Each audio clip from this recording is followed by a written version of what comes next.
To shed more light on the current situation in the Gaza Strip, we are joined over the phone by Amr Abdel, a journalist and a political analyst. Mr. Amr, can you hear me? Yes, I am with you. I am honored to be with you, and good afternoon to you and the dear viewers. Good afternoon to you too, sir. I would like to ask you first, how do you view the repercussions of the Israeli forces' advance in Khan Yunis area of South Gaza, killing 47 civilians across the enclave? We are witnessing the crime of the century. That's true. I might add as well the crime of centuries, for thousands of years. Since the Dark Ages, we have never witnessed such crime. That's true. Thanks to Allah, that crime is recorded, documented, and even all through that unfair and unjust world that we are living in, there is a convention, there is a court law judgment, a final judgment that was issued by the International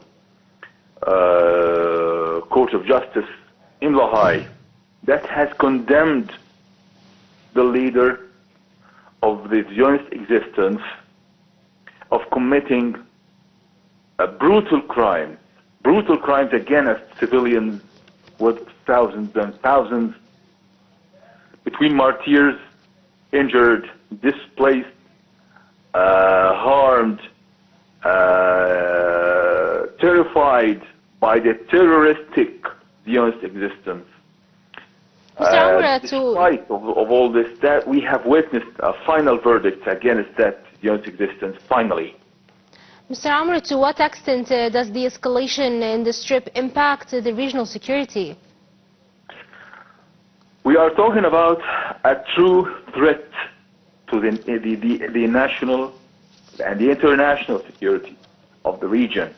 In each and every state in the region, there is a threat to its own national security. Such massacres didn't only wake the awareness of the nations all over the world, from far east to far west.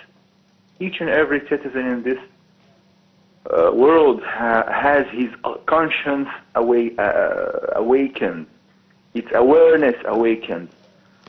The threats that we are up against here in Egypt, in Syria, in Lebanon, in Gulf countries, in each and every state around the Zionist existence, are high, and the risks of that challenges are really high, and we are up against the greatest and the most serious challenge in our near history, our modern history. You're talking hundreds of years.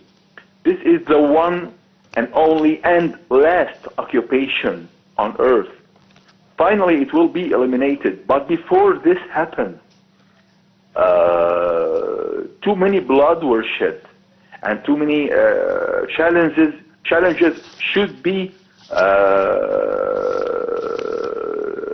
raised to that challenges with strong situations for the Arabs now, today, to unite their word, unite their situation. Yesterday.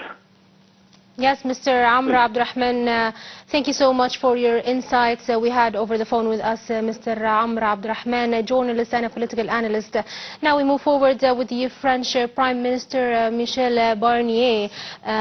He was set to resign on Thursday after the far-right and leftist lawmakers voted to topple his government, plunging the Eurozone's second largest economy deeper into political crisis. The political turmoil in France further weakens a European Union already reeling from the implosion of Germany's coalition government, and comes just weeks before Donald Trump returns to the White House. The details, Father.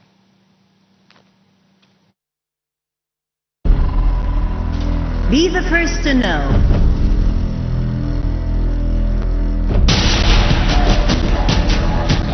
The news live at the site of the event.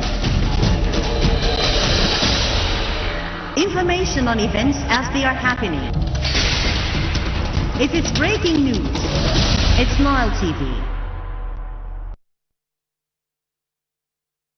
French Prime Minister Michel Barnier was set to resign on Thursday after far-right and leftist lawmakers voted to topple his government, plunging the Eurozone's second-largest economy deeper into political crisis. Barnier, a veteran politician who became Prime Minister barely 3 months ago, will become the shortest-serving Prime Minister in modern French history when President Emmanuel Macron approves his resignation. French media said that the two men met for over an hour, adding that Barnier had now left the Élysée presidential palace. However, there was still no official confirmation of his resignation. Any new Prime Minister will face the same challenges that led to Barnier's downfall, notably pushing that 2025 budget through a deeply divided parliament at a time when France needs to fix ailing public finances. Much focus will also be on Macron himself.